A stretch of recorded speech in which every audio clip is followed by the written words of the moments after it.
rydyn ni wedi ymgynnull fan hyn yn y studio Giant Wafer i recordio ac i weithio ar cerddoriaeth newydd. Mae fe wastad yn hwyl gallu gweithio lan cerddoriaeth newydd gyda'n cyfeillion cerddorol. A mae fe'n wastad yn braf gallu gweithio fel tîm i ddatblygu'r cerddoriaeth yma gyda'n gilydd. Felly y syniad tu ôl y prosiect ymateb i gelfyddyd mewn fidwyr enwedig pobl dath draw yn ystod cyfnod yr ail ryfel byd. Felly mae fe'n ffordd i ni gallu edrych ar celfyddyd sydd yn ymwneud â Cymru ac i greu celfyddyd newydd allan o hwnna. A beth mae Birym yn neud yw cyfuno elfennau o alawon gwerin Cymraeg gyda beth ydych chi'n galw falle aesthetic fwy jazz, a wedyn mae'r cerddorion i ni gyd yn ymateb i'n gilydd ac yn gweithio ar bethau yn y funud. Felly mae dod i'r studio gyda Birym yn wastad yn fraint ac mae fe'n bwysig gallu cofnodi'r gerddoriaeth yma. Felly mae rhaid diolch i'r Genesis Foundation yn arbennig sydd wedi ariannu y prosiect yma fel rhyw fath o Kickstarter fund yn deillio allan o'r cyfnod clo ac yn dod allan o Covid i ysbrydoli artistiaid i greu celfyddyd newydd. Felly heb eu cefnogaeth ariannol nhw, byddai'r prosiect yma ddim yn gallu digwydd. Felly rydyn ni ddiolchgar iawn iddyn nhw am eu cefnogaeth, a mae fe wir yn fraint gallu creu y celfyddyd newydd yma yn y cyfnod yma sydd ohoni.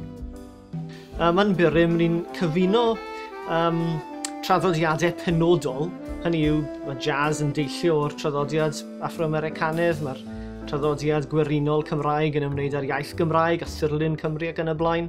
Ond ar yr un pryd, mae'r diwylliannau lleiafrifol hynny'n llawn o ddylanwadau eraill oddi mewn iddyn nhw. Felly mae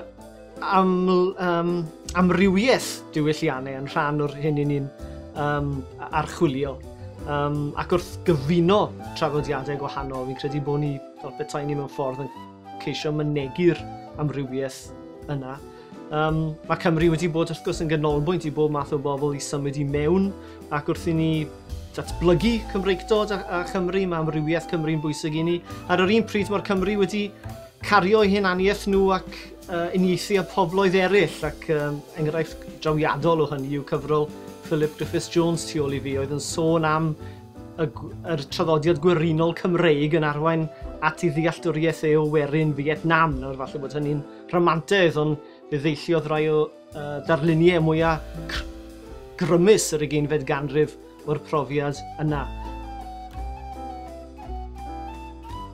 Fod o'n anarferol iawn i ffeindio sachbib yn yr fath o line-up yma, dwi yn meddwl bod defnyddio'r alawon traddodiadol yn lle gwych i gychwyn ar brofi ar y music yma, a maen nhw'n sort of canvas gwych ar gyfer hunan fynegiant.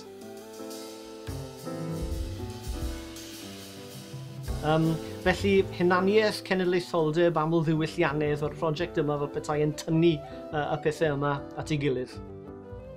Felly beth ni'n neud fan hyn yw ymateb i gelfyddyd dath gyda mewn fidwyr all chi weid ar ôl yr ail ryfel byd, a wedyn ni'n creu cerddoriaeth newydd gyda hunaniaeth gref Gymraeg gobeithio drwy uno alawon gwerin a jazz a elfen gref o byrfyfyrio, a ni'n creu rhyw fath o suites wedyn ni wrth i ni fynd wrthi.